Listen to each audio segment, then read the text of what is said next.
What's up, y'all, and welcome back to Dad Needs to Talk.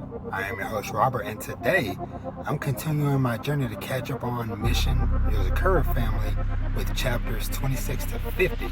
So let's talk about it.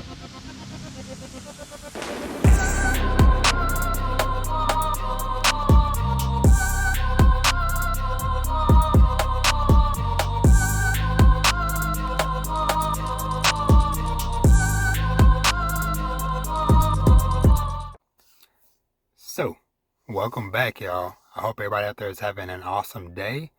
And as always, welcome to the channel. If this is your first time here, welcome. If you're a returning viewer, welcome back. So yeah, and as usual, all the usual fun stuff. If you're not already subscribed to my channel, please subscribe, where you get lots of videos and content surrounding manga, anime, sometimes video games, and fatherhood. So let's jump into it. So like I said, I am continuing my journey to catch up on Mission Yozakura Family.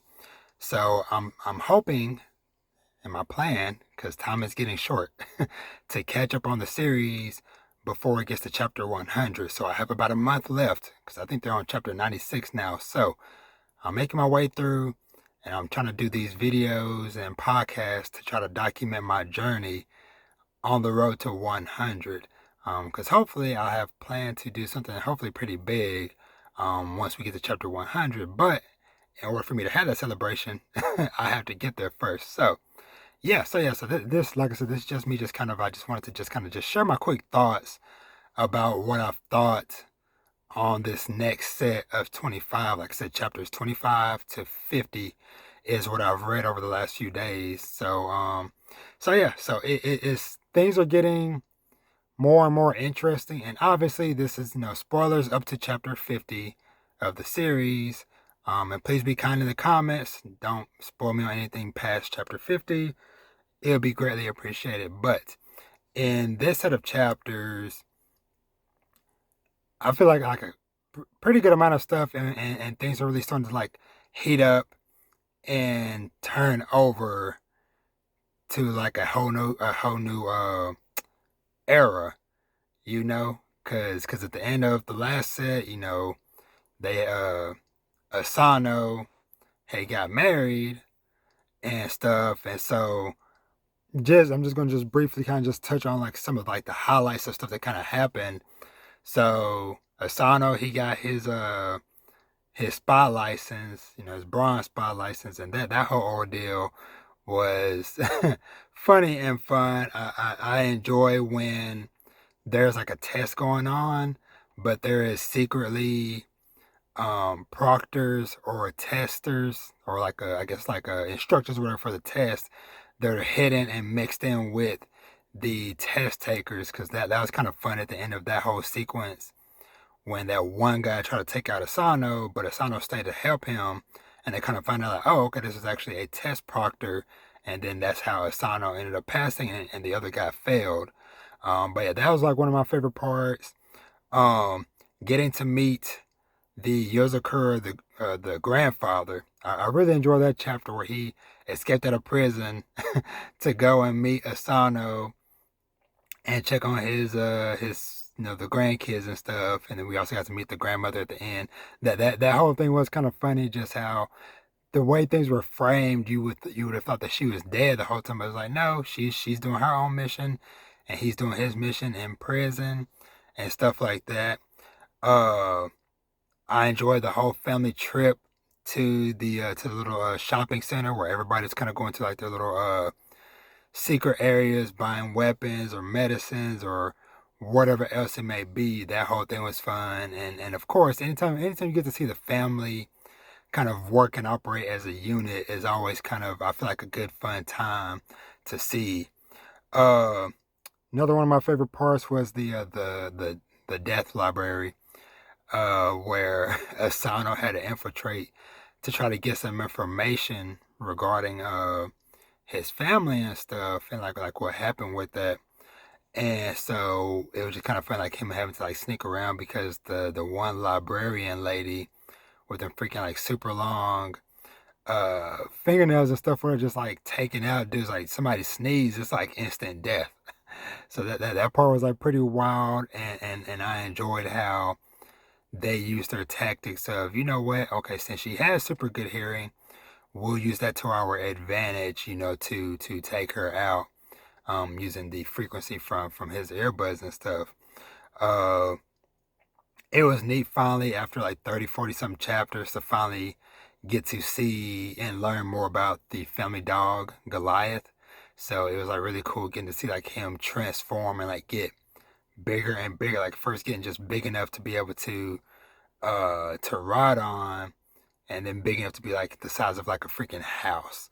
So that was just kind of neat because I figured, because like, like we've gotten a chance to kind of getting a chance to see and dive into all the different family members and stuff. Which speaking of which, that part with what's her name, Fubita, if I remember correctly, her kind of going over her fears of ghosts and stuff, whatever. And she's only afraid of them because it's something that she can't physically attack, like a regular bad guy or something or whatever. Uh, I enjoyed. So when they introduced this dude, what's his name, Sosuke Michibata, uh, during like that whole dude's thing where nobody really cares about him or pays attention to him. So I like his little ability where he can just like hide his presence and just basically just like vanish before somebody's eyes. And so I like that, and like how he kind of had his first little interaction with Asano, but of course, how he ended up getting captured and stuff. And of course a dumb way. And then I liked how he tried to repay them by giving them tickets to the aquarium where they're basically supposed to like cause them to split up and have friction and fight in their relationship and stuff, whatever. But the whole situation ended up making them closer together, and I love the freaking like little point where the where the two dolphins in the aquarium are former or retired spy agents and stuff. So it's like okay, like they freaking have animals and stuff. There were spies, and I loved how they showed off like the dolphins working in tandem to basically like use the water to spell out messages and stuff, and that's how they kind of got messages to their human counterparts back when they were doing missions and stuff. But that was fun, as well as with uh with Michibata. Also, when he had that chapter where he was basically where he procrastinated and he had like a day left, barely a day left to get his license renewed. And I I did like the little like kind of like little chart where they kind of show like the different levels of the assassin's and stuff. Of like, okay, like bronze, so you gotta get this renewed every month. And I think it was like the silver or whatever is like once a year. And then the gold is like okay, like once every like 5, 10 years or something like that or whatever. And so, but it was cool, like seeing like the different levels of like, okay, the entry level, you're probably gonna be doing like, super basic stuff, and then eventually it's like, okay, like you're a bodyguard and money laundering, to taking on statewide missions, to top of the top doing nationwide warmongering and stuff like that.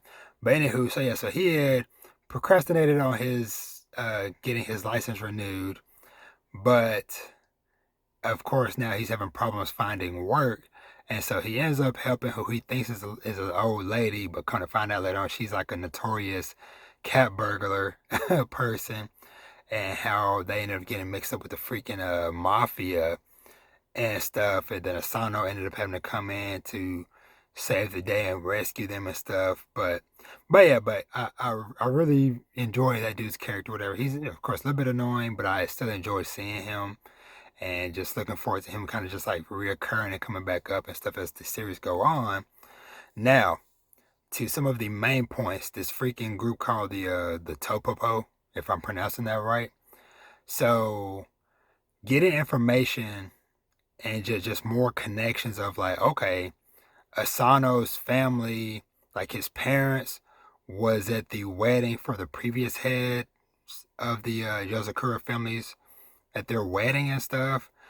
And basically finding out that, like, okay, the car accident wasn't an accident. It was actually a assassination thing. Because that's right. Yeah, that's right. Because when he went to the library, he had found that file where they had the what's it called, the file for the family or whatever, and it said that everybody in the family, had been taken out and stuff, whatever. Um, but then it's self-destructed because it was, uh, accessed, by means where it shouldn't have been accessed. And so that kind of gave them their first little clue. And then them kind of going from there. And yeah, just like everything that just kept on happening, just kind of like kept on building up with this whole Topopo thing, to where even where Asano had to, where I'm trying to think, he fought the dude before he got to the guy in the hotel. I can't remember the first guy that he found, and then ended up going to the hotel and trying to track down like one of like the head dudes there, and then him getting into that scuffle with the dude, to where they kind of find out through these chapters that this organization, they are trying to get the blood of the head of the Yozakura family to try to uh, recreate it and its properties to make other people stronger and stuff. And so, like that fight that Asano had with that one dude, where he pretty much got taken out in just one blow. And then this is what leads us to the introduction of the Yozakura family's dad. The father is still alive. And of course, in typical fashion, I love just like the mysterious older figure showing up, doing some crazy shady stuff, to where like he met Asano in the hallway after the whole hotel thing, and he ended up delivering like multiple gunshots to this dude that had like a freaking, like a after effect. Like the dude went, caught him, and then he was going about his way before all the like the dozens of bullet holes and stuff hit him. And then basically this was, we kind of find out, cause the oldest sibling, Kenshiro, so during the infiltration where all these Topopo people try to infiltrate the Yozakura mansion, during the moment where Asano is on bed rest, or he's like in critical condition, then Kenshiro realizes that, like, okay, because there's a voice that tells the house to go on lockdown, and it's like, okay, the only person that this could be is their dad, because he still has like the family ring and stuff. And so yeah, that whole thing was like just really cool, and just kind of just brings up more questions, like, okay, like what is going on? What is the connection between Asano's parents and stuff and the Yozakura family? And why is the dad doing this? Why did he want Asano to get some of the blood to get powered up? And it's just like a lot of stuff just like kind of like starts to like really ramp up. And I'm very excited to see where this goes, because it was like, it's really cool seeing Asano with this freaking like new cool like little eye jutsu, eye power thing, or his eye kind of transforming when he's going to like this new state, this new attack mode and stuff, whatever. So yeah, but anyway, just me rambling for a bit, like I said, just kind of just like sharing my kind of just like general thoughts of these chapters. But yeah, I'm very excited to see where this goes in this next 25. I'm gonna hopefully be reading in the coming week or two, because like I said, I'm trying to definitely do this before we get to chapter 100. But yeah, freaking loving the series, really enjoying it, and just very eager to continue. But yeah, just let me know what y'all think of the series. Like I said, please don't spoil me on nothing past chapter 50. Which that's last time I mentioned, that was the funny chapter with the head trying to make this ancient family recipe, whatever, to heal him, and it's like this like horrible monstrosity. But anywho, but yeah, good chapters, exciting stuff. Like I said, some exciting build up, exciting mention, and looking forward to more crazy interactions with these Topopo family people, and stuff. Yeah, and my brain just keeps on going through more and more, because I just thought about the whole fishing trip thing that Asano had with Kenshiro, and some other minor things here and there. But anywho, I need to cut this off and just stop it here. But like I said, I hope y'all enjoyed the video. If you did, leave a like. Like I said, if you haven't already, subscribe and all that fun stuff. And I'll catch y'all in the next video. Y'all be easy and peace.